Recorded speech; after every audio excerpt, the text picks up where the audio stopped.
The Adventure of the Speckled Band.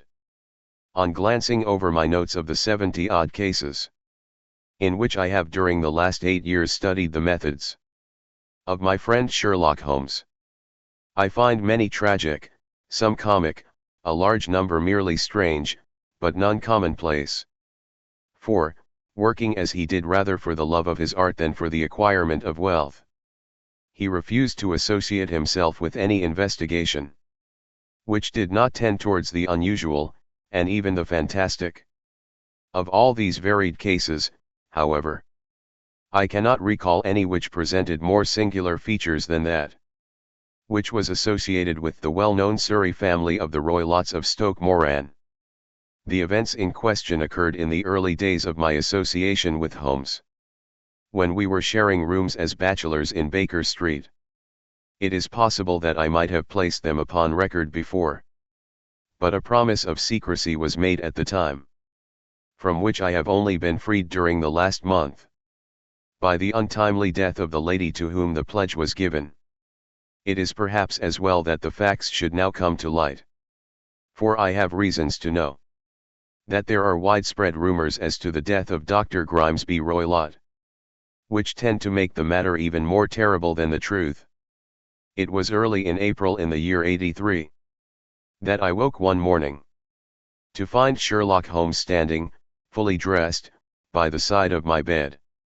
He was a late riser, as a rule, and as the clock on the mantelpiece showed me that it was only 7:15, I blinked up at him in some surprise, and perhaps just a little resentment, for I was myself regular in my habits. "Very sorry to knock you up, Watson," said he, "but it's the common lot this morning." "Mrs. Hudson has been knocked up," she retorted upon me, "and I on you." "What is it, then, a fire?" "No, a client.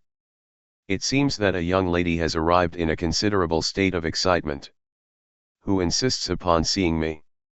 She is waiting now in the sitting room. Now, when young ladies wander about the metropolis at this hour of the morning, and knock sleepy people up out of their beds, I presume that it is something very pressing which they have to communicate. Should it prove to be an interesting case, you would, I am sure, wish to follow it from the outset. I thought, at any rate, that I should call you and give you the chance. My dear fellow, I would not miss it for anything." I had no keener pleasure than in following Holmes in his professional investigations, and in admiring the rapid deductions, as swift as intuitions, and yet always founded on a logical basis, with which he unraveled the problems which were submitted to him. I rapidly threw on my clothes and was ready in a few minutes to accompany my friend down to the sitting room. A lady dressed in black and heavily veiled, who had been sitting in the window, rose as we entered. "Good morning, madam," said Holmes cheerily. "My name is Sherlock Holmes. This is my intimate friend and associate, Dr. Watson, before whom you can speak as freely as before myself. Ha! I am glad to see that Mrs. Hudson has had the good sense to light the fire. Pray draw up to it, and I shall order you a cup of hot coffee, for I observe that you are shivering." "It is not cold which makes me shiver," said the woman in a low voice, changing her seat as requested. "What, then?" "It is fear, Mr. Holmes. It is terror." She raised her veil as she spoke, and we could see that she was indeed in a pitiable state of agitation. Her face all drawn and grey, with restless frightened eyes, like those of some hunted animal. Her features and figure were those of a woman of 30, but her hair was shot with premature grey, and her expression was weary and haggard. Sherlock Holmes ran her over with one of his quick, all-comprehensive glances.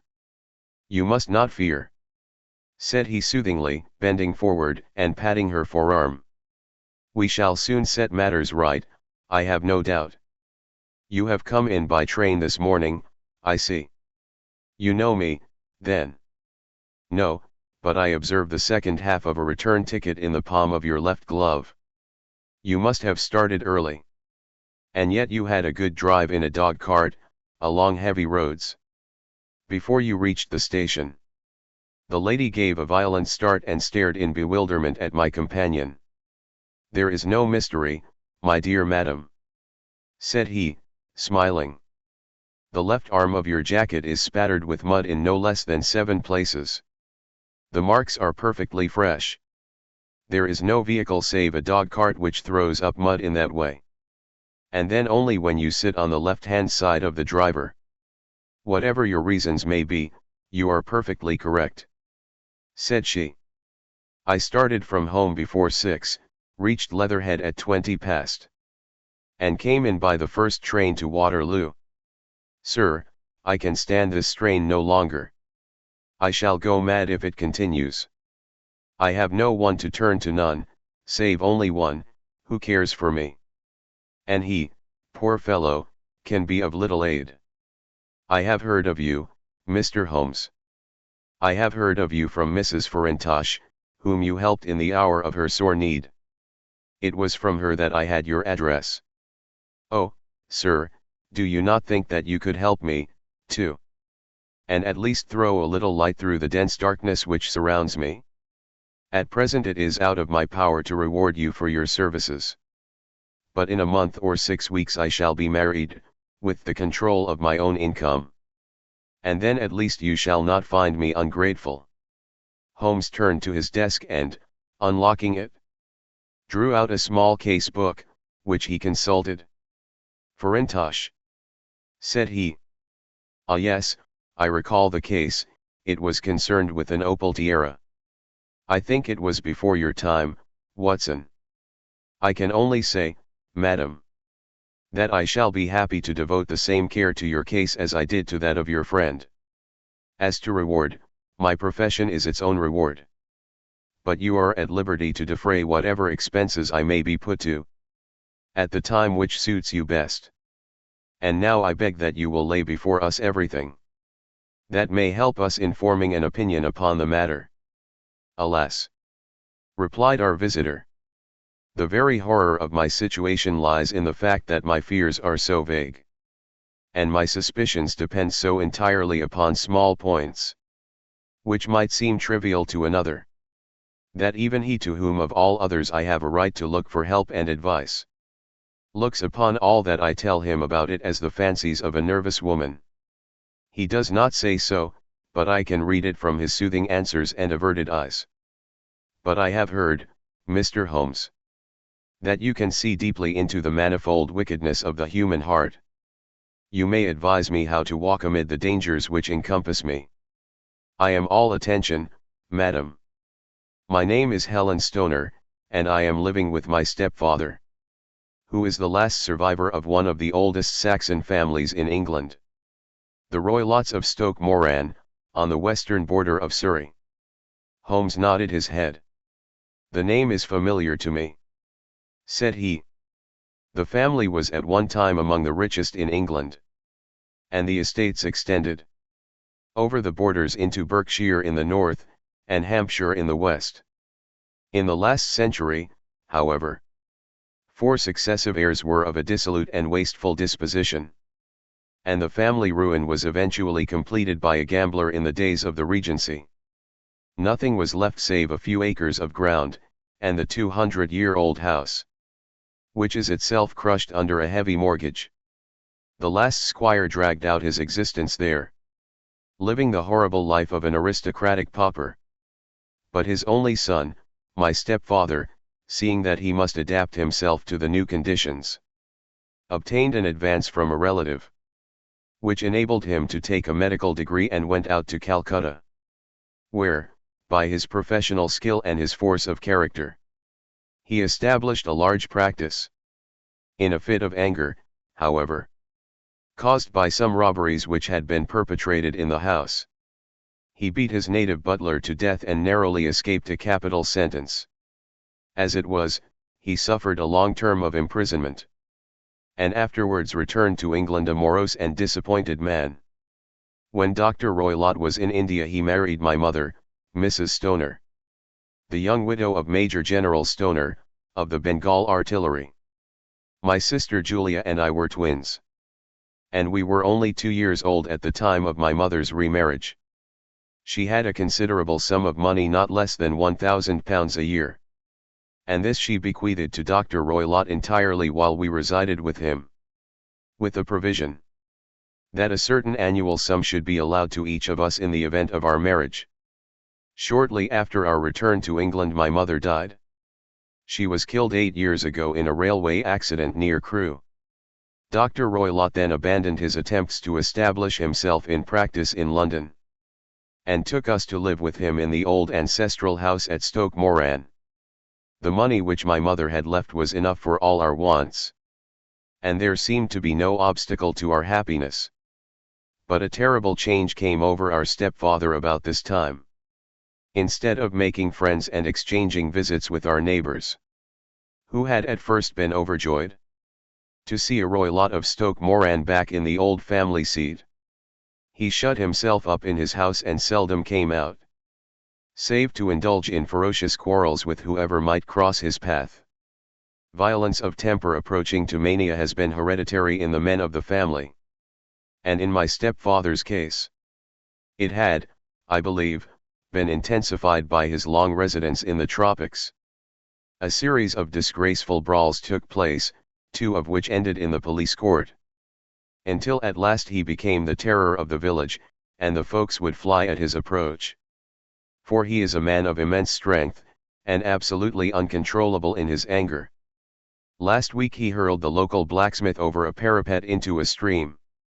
And it was only by paying over all the money which I could gather together that I was able to avert another public exposure.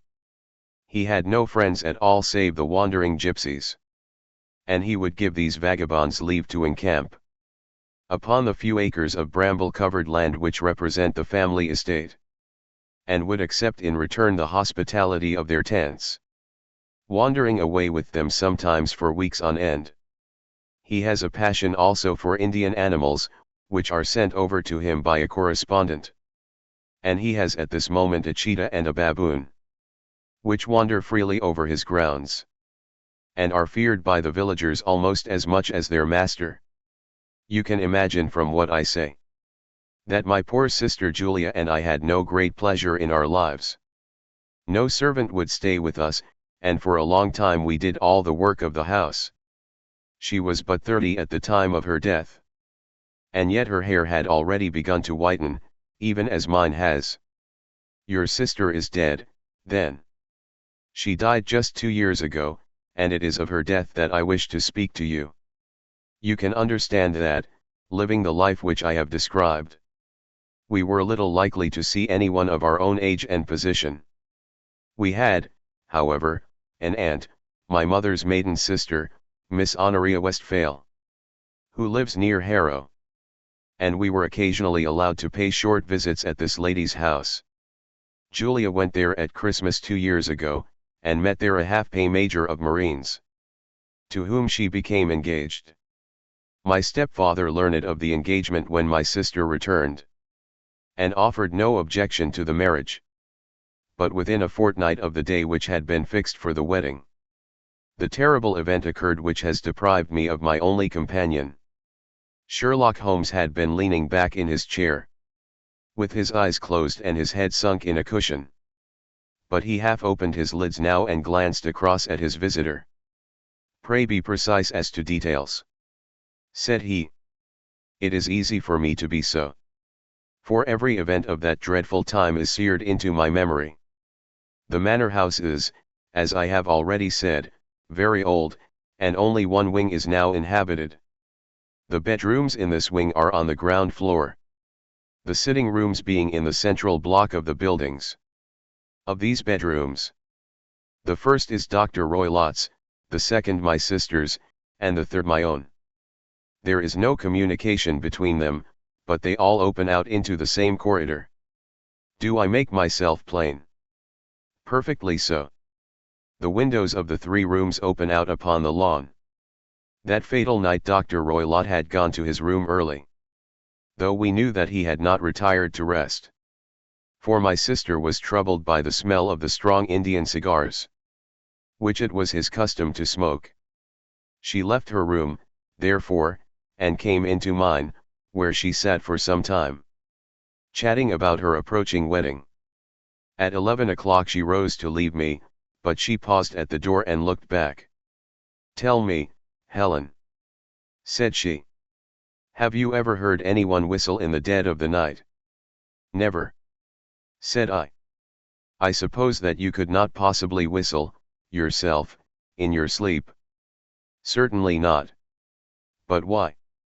"Because during the last few nights, I have always, about 3 in the morning, heard a low, clear whistle.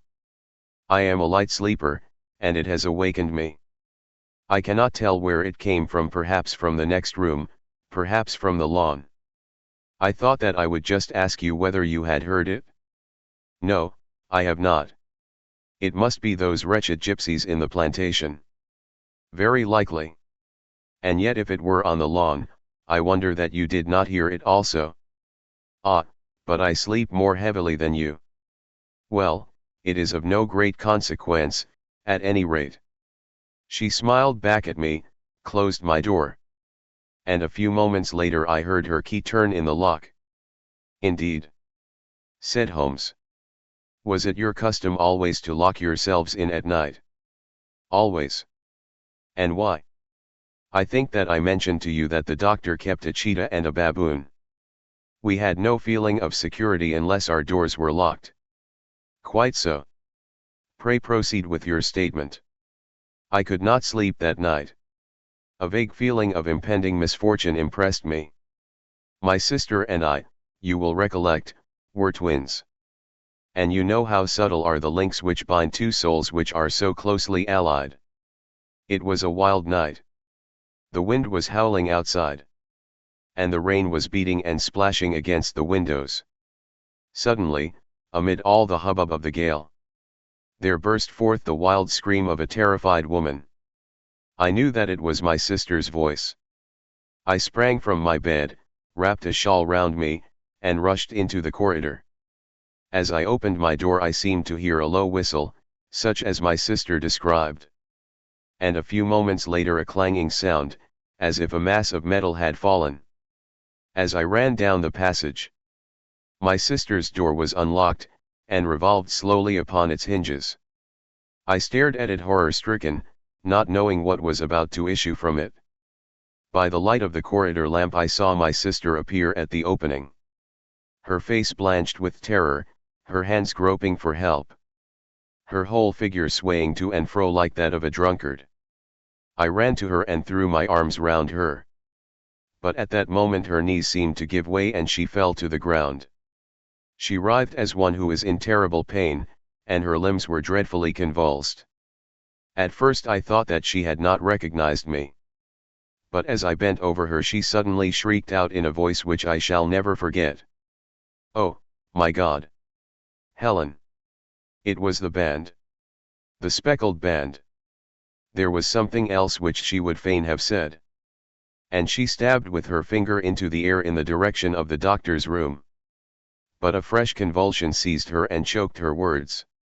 I rushed out, calling loudly for my stepfather. And I met him hastening from his room in his dressing gown. When he reached my sister's side she was unconscious. And though he poured brandy down her throat and sent for medical aid from the village, all efforts were in vain. For she slowly sank and died without having recovered her consciousness. Such was the dreadful end of my beloved sister. "One moment," said Holmes. "Are you sure about this whistle and metallic sound? Could you swear to it?" "That was what the county coroner asked me at the inquiry. It is my strong impression that I heard it. And yet, among the crash of the gale and the creaking of an old house, I may possibly have been deceived." "Was your sister dressed?" "No, she was in her night dress. In her right hand was found the charred stump of a match, and in her left a matchbox, showing that she had struck a light and looked about her when the alarm took place." "That is important. And what conclusions did the coroner come to?" "He investigated the case with great care. For Dr. Roylott's conduct had long been notorious in the county. but he was unable to find any satisfactory cause of death. My evidence showed that the door had been fastened upon the inner side, and the windows were blocked by old-fashioned shutters with broad iron bars, which were secured every night. The walls were carefully sounded, and were shown to be quite solid all round. And the flooring was also thoroughly examined, with the same result.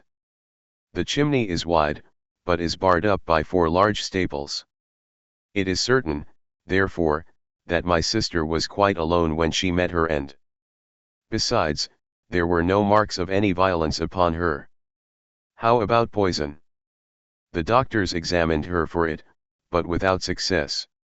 What do you think that this unfortunate lady died of, then? It is my belief that she died of pure fear and nervous shock. Though what it was that frightened her I cannot imagine. Were there gypsies in the plantation at the time? Yes, there are nearly always some there.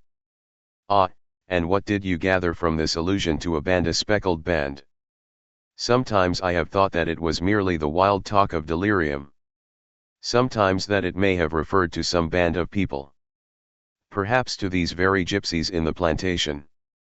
I do not know. Whether the spotted handkerchiefs which so many of them wear over their heads might have suggested the strange adjective which she used. Holmes shook his head like a man who is far from being satisfied. These are very deep waters, said he. Pray go on with your narrative. 2 years have passed since then, and my life has been until lately lonelier than ever.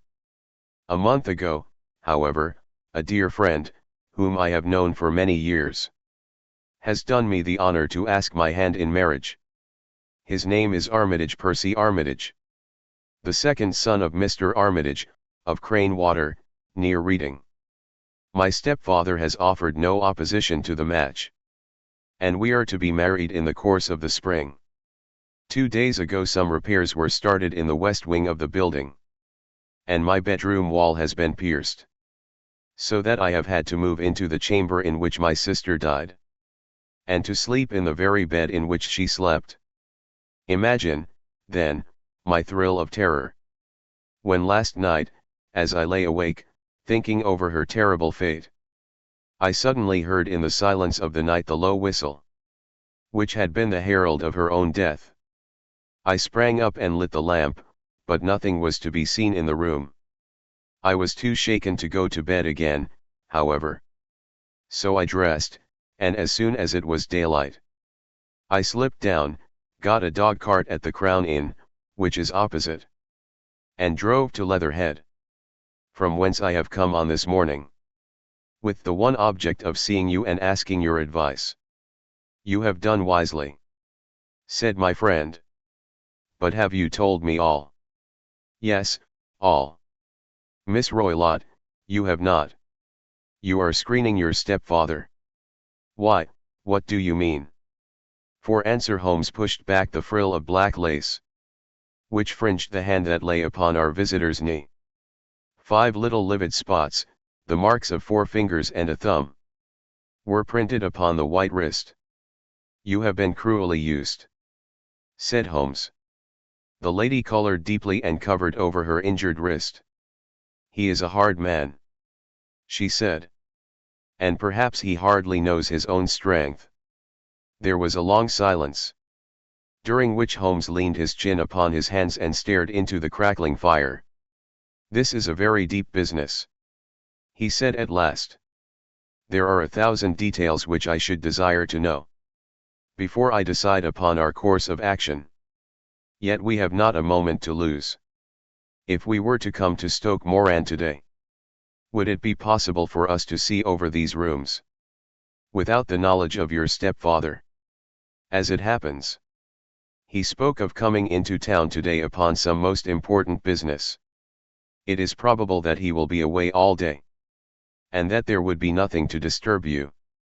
We have a housekeeper now, but she is old and foolish, and I could easily get her out of the way. Excellent. You are not averse to this trip, Watson? By no means. Then we shall both come. What are you going to do yourself? I have one or two things which I would wish to do now that I am in town. But I shall return by the 12 o'clock train, so as to be there in time for your coming. And you may expect us early in the afternoon. I have myself some small business matters to attend to. Will you not wait and breakfast? No, I must go. My heart is lightened already since I have confided my trouble to you. I shall look forward to seeing you again this afternoon. She dropped her thick black veil over her face and glided from the room. And what do you think of it all, Watson? Asked Sherlock Holmes, leaning back in his chair. It seems to me to be a most dark and sinister business. Dark enough and sinister enough. Yet if the lady is correct in saying that the flooring and walls are sound, and that the door, window, and chimney are impassable, then her sister must have been undoubtedly alone when she met her mysterious end. What becomes, then, of these nocturnal whistles? And what of the very peculiar words of the dying woman? I cannot think. When you combine the ideas of whistles at night, the presence of a band of gypsies who are on intimate terms with this old doctor, the fact that we have every reason to believe that the doctor has an interest in preventing his stepdaughter's marriage, the dying allusion to a band, and, finally, the fact that Miss Helen Stoner heard a metallic clang, which might have been caused by one of those metal bars that secured the shutters, falling back into its place. I think that there is good ground to think that the mystery may be cleared along those lines. But what, then, did the gypsies do? I cannot imagine. I see many objections to any such theory. And so do I. It is precisely for that reason that we are going to Stoke Moran this day. I want to see whether the objections are fatal, or if they may be explained away. But what in the name of the devil? The ejaculation had been drawn from my companion by the fact that our door had been suddenly dashed open, and that a huge man had framed himself in the aperture. His costume was a peculiar mixture of the professional and of the agricultural, having a black top hat, a long frock coat, and a pair of high gaiters, with a hunting crop swinging in his hand. So tall was he that his hat actually brushed the crossbar of the doorway, and his breadth seemed to span it across from side to side. A large face, seared with 1,000 wrinkles, burned yellow with the sun, and marked with every evil passion, was turned from one to the other of us, while his deep-set, bile-shot eyes, and his high, thin, fleshless nose, gave him somewhat the resemblance to a fierce old bird of prey. "Which of you is Holmes?" asked this apparition. "My name, sir, but you have the advantage of me," said my companion quietly. "I am Dr. Grimesby Roylott, of Stoke Moran." "Indeed, doctor," said Holmes blandly. "Pray take a seat." "I will do nothing of the kind. My stepdaughter has been here. I have traced her." "What has she been saying to you?" "It is a little cold for the time of the year," said Holmes.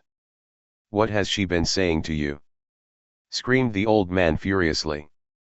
"But I have heard that the crocuses promise well," continued my companion imperturbably. "Ha! You put me off, do you?"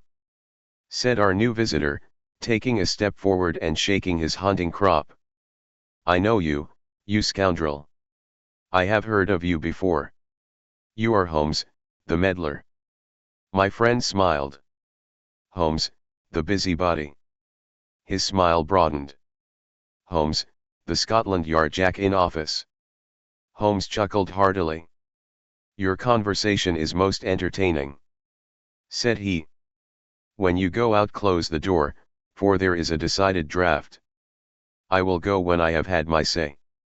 Don't you dare to meddle with my affairs. I know that Miss Stoner has been here. I traced her. I am a dangerous man to fall foul of. See here." He stepped swiftly forward, seized the poker, and bent it into a curve with his huge brown hands. "See that you keep yourself out of my grip," he snarled, and hurling the twisted poker into the fireplace he strode out of the room. "He seems a very amiable person," said Holmes, laughing. "I am not quite so bulky. But if he had remained, I might have shown him that my grip was not much more feeble than his own." As he spoke, he picked up the steel poker and, with a sudden effort, straightened it out again. "Fancy his having the insolence to confound me with the official detective force. This incident gives zest to our investigation, however. And I only trust that our little friend will not suffer from her imprudence in allowing this brute to trace her. And now, Watson, we shall order breakfast. And afterwards I shall walk down to Doctors' Commons, where I hope to get some data which may help us in this matter." It was nearly 1 o'clock when Sherlock Holmes returned from his excursion. He held in his hand a sheet of blue paper, scrawled over with notes and figures. "I have seen the will of the deceased wife," said he. "To determine its exact meaning, I have been obliged to work out the present prices of the investments with which it is concerned. The total income, which at the time of the wife's death was little short of £1,100, is now, through the fall in agricultural prices, not more than £750. Each daughter can claim an income of £250, in case of marriage. It is evident, therefore, that if both girls had married, this beauty would have had a mere pittance, while even one of them would cripple him to a very serious extent. My morning's work has not been wasted, since it has proved that he has the very strongest motives for standing in the way of anything of the sort. And now, Watson, this is too serious for dawdling, especially as the old man is aware that we are interesting ourselves in his affairs. So if you are ready, we shall call a cab and drive to Waterloo. I should be very much obliged if you would slip your revolver into your pocket. An Ely's number 2 is an excellent argument with gentlemen who can twist steel pokers into knots. That and a toothbrush are, I think, all that we need." At Waterloo we were fortunate in catching a train for Leatherhead, where we hired a trap at the station inns, and drove for 4 or 5 miles through the lovely Surrey lanes. It was a perfect day, with a bright sun and a few fleecy clouds in the heavens.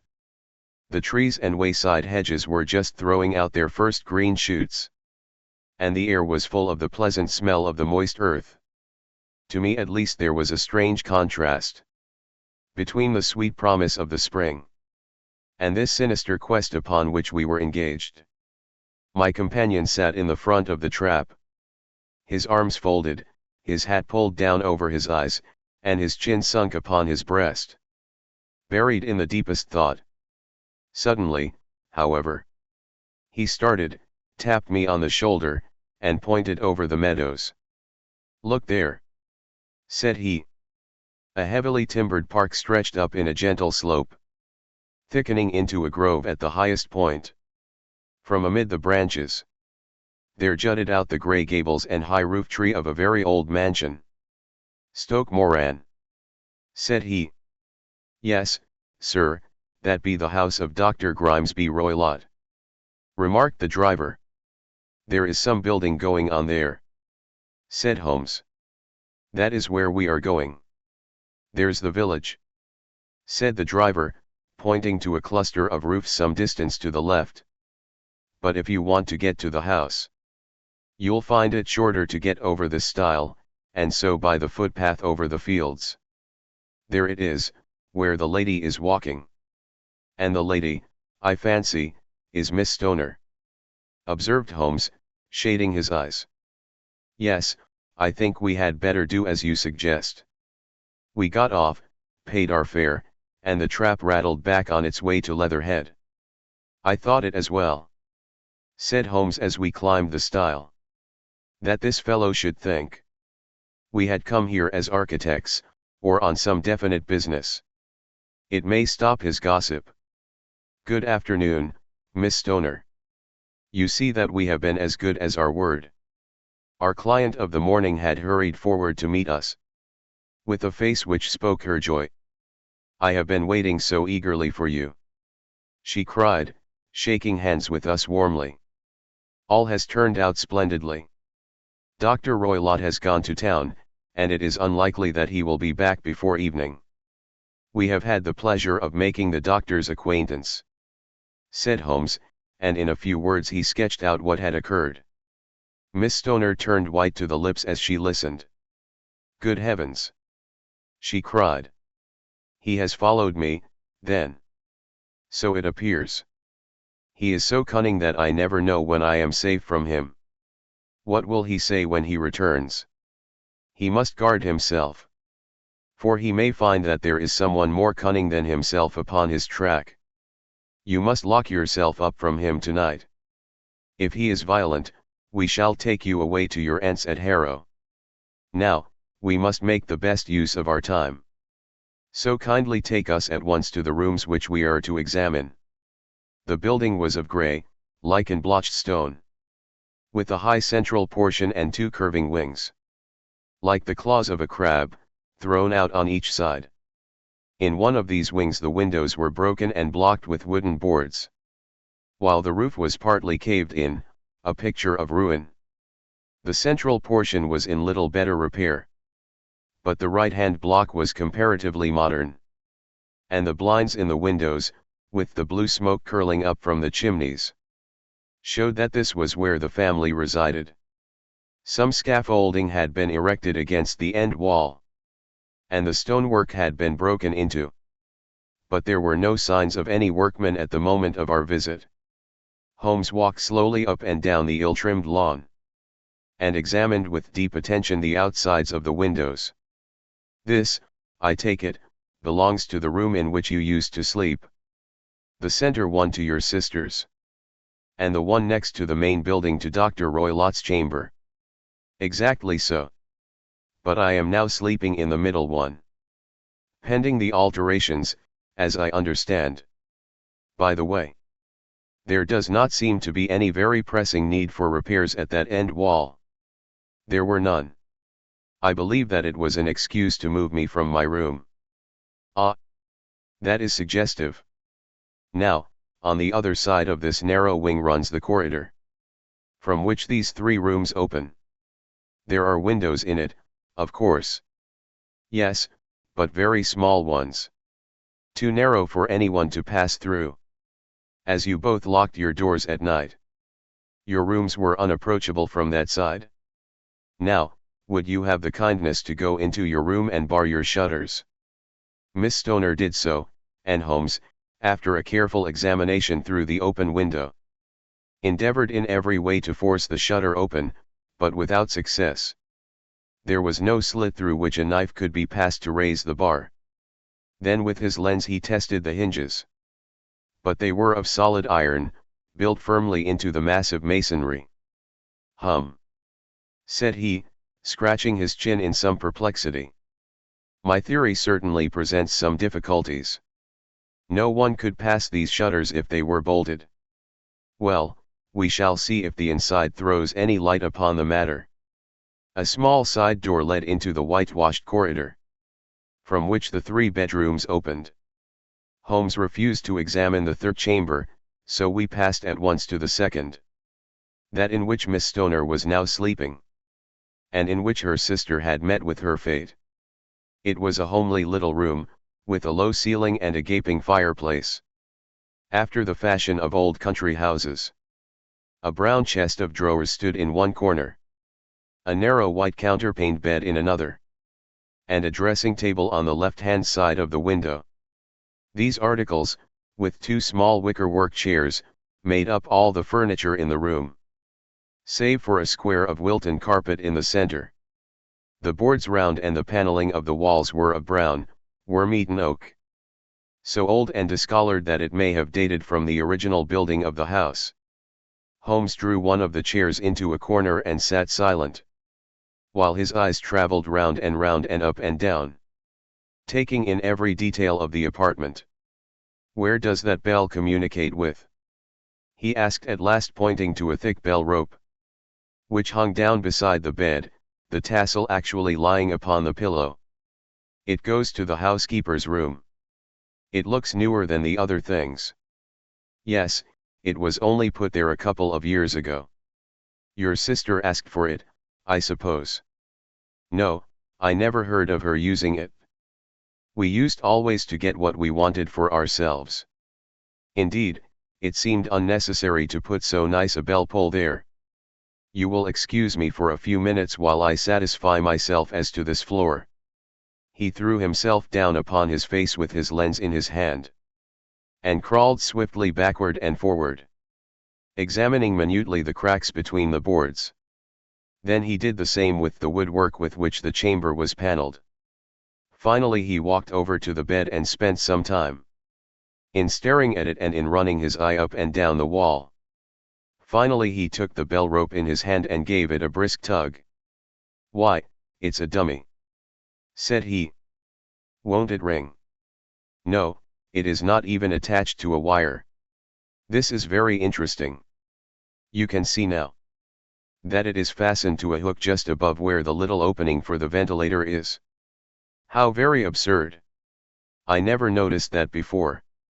Very strange," muttered Holmes, pulling at the rope. "There are one or two very singular points about this room. For example, what a fool a builder must be to open a ventilator into another room, when, with the same trouble, he might have communicated with the outside air." "That is also quite modern," said the lady. "Done about the same time as the bell rope," remarked Holmes. "Yes, there were several little changes carried out about that time. They seem to have been of a most interesting character. Dummy bell ropes, and ventilators which do not ventilate. With your permission, Miss Stoner, we shall now carry our researches into the inner apartment." Dr. Grimesby Roylott's chamber was larger than that of his stepdaughter, but was as plainly furnished. A camp bed, a small wooden shelf full of books, mostly of a technical character. An armchair beside the bed, a plain wooden chair against the wall. A round table, and a large iron safe, were the principal things which met the eye. Holmes walked slowly round, and examined each and all of them with the keenest interest. "What's in here?" he asked, tapping the safe. "My stepfather's business papers." "Oh. You have seen inside, then?" "Only once, some years ago. I remember that it was full of papers." "There isn't a cat in it, for example?" "No." "What a strange idea. Well, look at this." He took up a small saucer of milk which stood on the top of it. "No, we don't keep a cat. But there is a cheetah and a baboon." "Ah, yes, of course. Well, a cheetah is just a big cat. And yet a saucer of milk does not go very far in satisfying its wants, I dare say. There is one point which I should wish to determine." He squatted down in front of the wooden chair, and examined the seat of it with the greatest attention. "Thank you. That is quite settled," said he, rising and putting his lens in his pocket. "Hullo! Here is something interesting." The object which had caught his eye was a small dog lash hung on one corner of the bed. The lash, however, was curled upon itself and tied so as to make a loop of whipcord. "What do you make of that, Watson?" "It's a common enough lash. But I don't know why it should be tied." "That is not quite so common, is it?" "Ah, me. It's a wicked world. And when a clever man turns his brains to crime it is the worst of all. I think that I have seen enough now, Miss Stoner. And with your permission we shall walk out upon the lawn." I had never seen my friend's face so grim or his brow so dark as it was. When we turned from the scene of this investigation, we had walked several times up and down the lawn, neither Miss Stoner nor myself liking to break in upon his thoughts, before he roused himself from his reverie. "It is very essential, Miss Stoner," said he, "that you should absolutely follow my advice in every respect." "I shall most certainly do so." The matter is too serious for any hesitation. Your life may depend upon your compliance. I assure you that I am in your hands. In the first place, both my friend and I must spend the night in your room." Both Miss Stoner and I gazed at him in astonishment. "Yes, it must be so. Let me explain.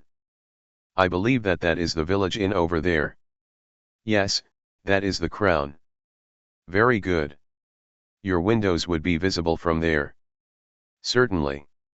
You must confine yourself to your room, on pretence of a headache.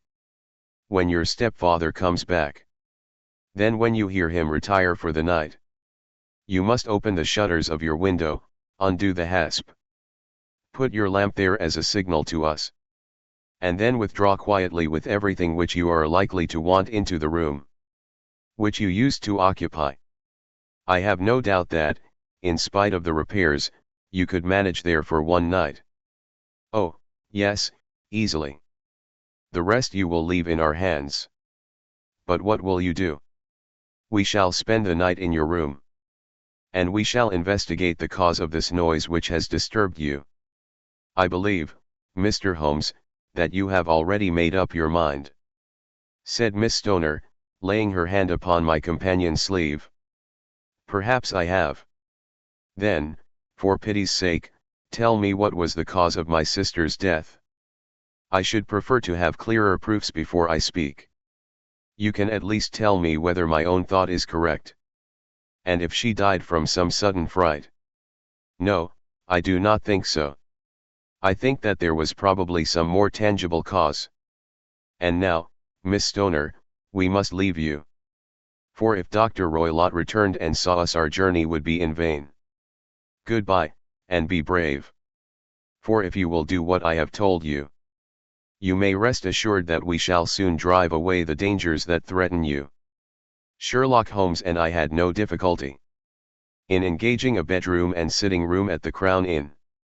They were on the upper floor, and from our window we could command a view of the Avenue Gate, and of the inhabited wing of Stoke Moran Manor House. At dusk we saw Dr. Grimesby Roylott drive past, his huge form looming up beside the little figure of the lad who drove him. The boy had some slight difficulty in undoing the heavy iron gates. And we heard the hoarse roar of the doctor's voice, and saw the fury with which he shook his clenched fists at him. The trap drove on, and a few minutes later, we saw a sudden light spring up among the trees, as the lamp was lit in one of the sitting rooms. "Do you know, Watson," said Holmes as we sat together in the gathering darkness, "I have really some scruples as to taking you tonight. There is a distinct element of danger. Can I be of assistance? Your presence might be invaluable." "Then I shall certainly come. It is very kind of you. You speak of danger.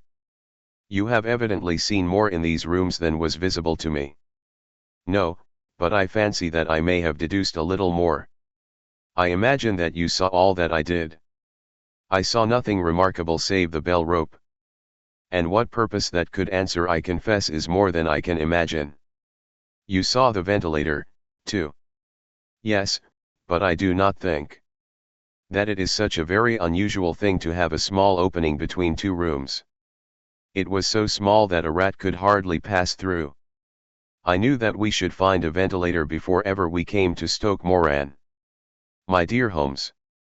"Oh, yes, I did.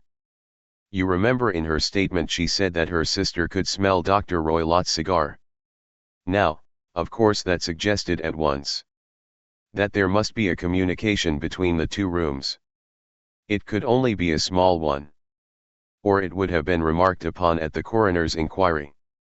I deduced a ventilator. But what harm can there be in that? Well, there is at least a curious coincidence of dates.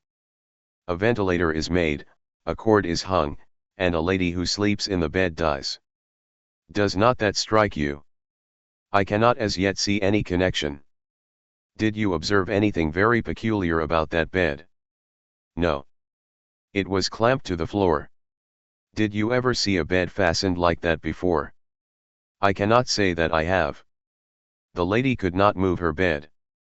It must always be in the same relative position to the ventilator and to the rope. Or so we may call it, since it was clearly never meant for a bell pull. Holmes, I cried.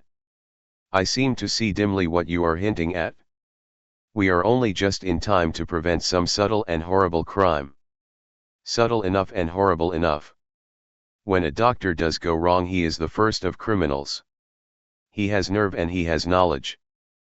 Palmer and Pritchard were among the heads of their profession. This man strikes even deeper. But I think, Watson, that we shall be able to strike deeper still. But we shall have horrors enough before the night is over.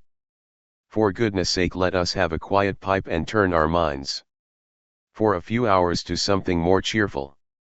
About 9 o'clock the light among the trees was extinguished, and all was dark in the direction of the manor house. 2 hours passed slowly away, and then, suddenly, just at the stroke of 11, a single bright light shone out right in front of us. "That is our signal," said Holmes, springing to his feet. "It comes from the middle window." As we passed out he exchanged a few words with the landlord, explaining that we were going on a late visit to an acquaintance, and that it was possible that we might spend the night there. A moment later we were out on the dark road. A chill wind blowing in our faces, a chill wind blowing in our faces. And one yellow light twinkling in front of us through the gloom, to guide us on our somber errand. There was little difficulty in entering the grounds, for unrepaired breaches gaped in the old park wall. Making our way among the trees, we reached the lawn, crossed it, and were about to enter through the window, when out from a clump of laurel bushes there darted what seemed to be a hideous and distorted child, who threw itself upon the grass with writhing limbs, and then ran swiftly across the lawn into the darkness. "My God!" I whispered. "Did you see it?" Holmes was for the moment as startled as I. His hand closed like a vice upon my wrist in his agitation. Then he broke into a low laugh and put his lips to my ear. "It is a nice household," he murmured. "That is the baboon." I had forgotten the strange pets which the doctor affected. There was a cheetah, too. Perhaps we might find it upon our shoulders at any moment. I confess that I felt easier in my mind when, after following Holmes' example and slipping off my shoes, I found myself inside the bedroom. My companion noiselessly closed the shutters, moved the lamp onto the table, and cast his eyes round the room. All was as we had seen it in the daytime. Then creeping up to me and making a trumpet of his hand, he whispered into my ear again so gently that it was all that I could do to distinguish the words. The least sound would be fatal to our plans. I nodded to show that I had heard. "We must sit without light. He would see it through the ventilator." I nodded again. "Do not go asleep. Your very life may depend upon it. Have your pistol ready in case we should need it. I will sit on the side of the bed, and you in that chair." I took out my revolver and laid it on the corner of the table. Holmes had brought up a long thin cane, and this he placed upon the bed beside him.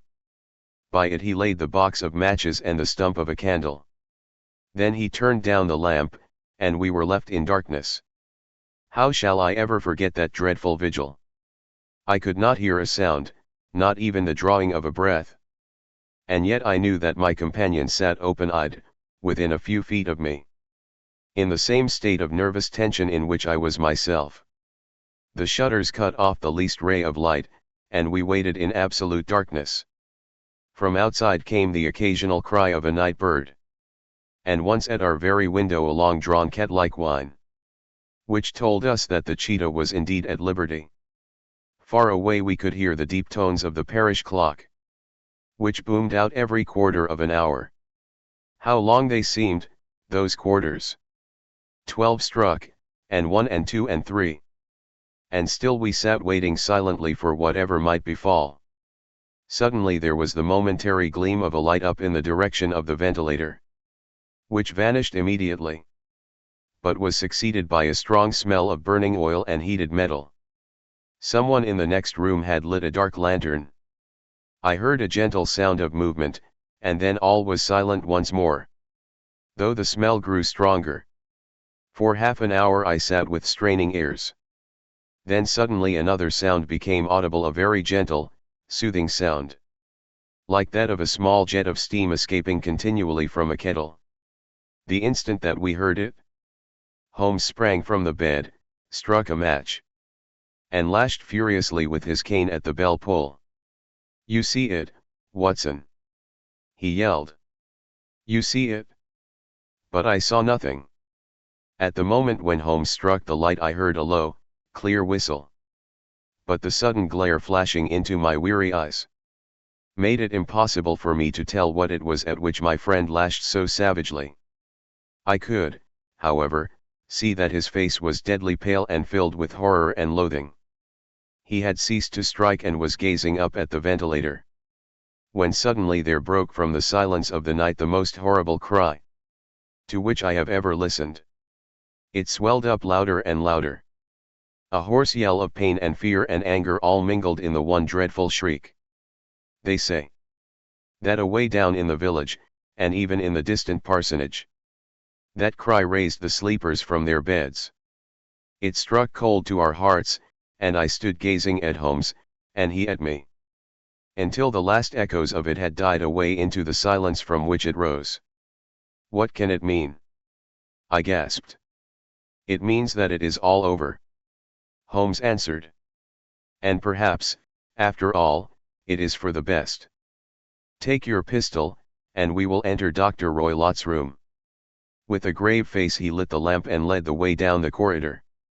Twice he struck at the chamber door without any reply from within. Then he turned the handle and entered, I at his heels, with the cocked pistol in my hand. It was a singular sight which met our eyes.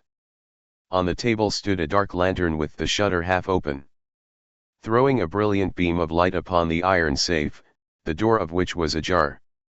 Beside this table, on the wooden chair, sat Dr. Grimesby Roylott, clad in a long grey dressing gown, his bare ankles protruding beneath, and his feet thrust into red heelless Turkish slippers. Across his lap lay the short stock with the long lash, which we had noticed during the day. His chin was cocked upward, and his eyes were fixed in a dreadful, rigid stare at the corner of the ceiling. Round his brow he had a peculiar yellow band, with brownish speckles, which seemed to be bound tightly round his head. As we entered he made neither sound nor motion. "The band. The speckled band," whispered Holmes. I took a step forward. In an instant, his strange headgear began to move, and there reared itself from among his hair the squat diamond-shaped head and puffed neck of a loathsome serpent. "It is a swamp adder," cried Holmes. "The deadliest snake in India. He has died within 10 seconds of being bitten." Violence does, in truth, recoil upon the violent, and the schemer falls into the pit which he digs for another. Let us thrust this creature back into its den, and we can then remove Miss Stoner to some place of shelter, and let the county police know what has happened. As he spoke he drew the dog whip swiftly from the dead man's lap, and throwing the noose round the reptile's neck, he drew it from its horrid perch and, carrying it at arm's length, threw it into the iron safe, which he closed upon it. Such are the true facts of the death of Dr. Grimesby Roylott, of Stoke Moran. It is not necessary that I should prolong a narrative, which has already run to too great a length, by telling how we broke the sad news to the terrified girl, how we conveyed her by the morning train to the care of her good aunt at Harrow, of how the slow process of official inquiry came to the conclusion that the doctor met his fate while indiscreetly playing with a dangerous pet. The little which I had yet to learn of the case was told me by Sherlock Holmes. As we travelled back next day, "I had," said he, "come to an entirely erroneous conclusion, which shows, my dear Watson, how dangerous it always is to reason from insufficient data. the presence of the gypsies, and the use of the word band, which was used by the poor girl, no doubt, to explain the appearance, which she had caught a hurried glimpse of by the light of her match, were sufficient to put me upon an entirely wrong scent. I can only claim the merit that I instantly reconsidered my position. When, however, it became clear to me that whatever danger threatened an occupant of the room could not come either from the window or the door, my attention was speedily drawn, as I have already remarked to you, to this ventilator, and to the bell rope which hung down to the bed. The discovery that this was a dummy, and that the bed was clamped to the floor, instantly gave rise to the suspicion that the rope was there as a bridge for something passing through the hole and coming to the bed. The idea of a snake instantly occurred to me, and when I coupled it with my knowledge that the doctor was furnished with a supply of creatures from India, I felt that I was probably on the right track. The idea of using a form of poison, which could not possibly be discovered by any chemical test, was just such a one as would occur to a clever and ruthless man, who had had an Eastern training. The rapidity with which such a poison would take effect would also, from his point of view, be an advantage. It would be a sharp-eyed coroner, indeed, who could distinguish the two little dark punctures, which would show where the poison fangs had done their work. Then I thought of the whistle. Of course he must recall the snake before the morning light revealed it to the victim. He had trained it, probably by the use of the milk, which we saw, to return to him when summoned. He would put it through this ventilator at the hour that he thought best, with the certainty that it would crawl down the rope and land on the bed. It might or might not bite the occupant. Perhaps she might escape every night for a week, but sooner or later she must fall a victim. I had come to these conclusions before ever I had entered his room. An inspection of his chair showed me that he had been in the habit of standing on it, which of course would be necessary in order that he should reach the ventilator. The sight of the safe, the saucer of milk, and the loop of whipcord were enough to finally dispel any doubts which may have remained. The metallic clang heard by Miss Stoner was obviously caused by her stepfather hastily closing the door of his safe upon its terrible occupant. Having once made up my mind, you know the steps which I took in order to put the matter to the proof. I heard the creature hiss, as I have no doubt that you did also, and I instantly lit the light and attacked it, with the result of driving it through the ventilator, and also with the result of causing it to turn upon its master at the other side. Some of the blows of my cane came home and roused its snakish temper, so that it flew upon the first person it saw. In this way I am no doubt indirectly responsible for Dr. Grimesby Roylott's death, and I cannot say that it is likely to weigh very heavily upon my conscience.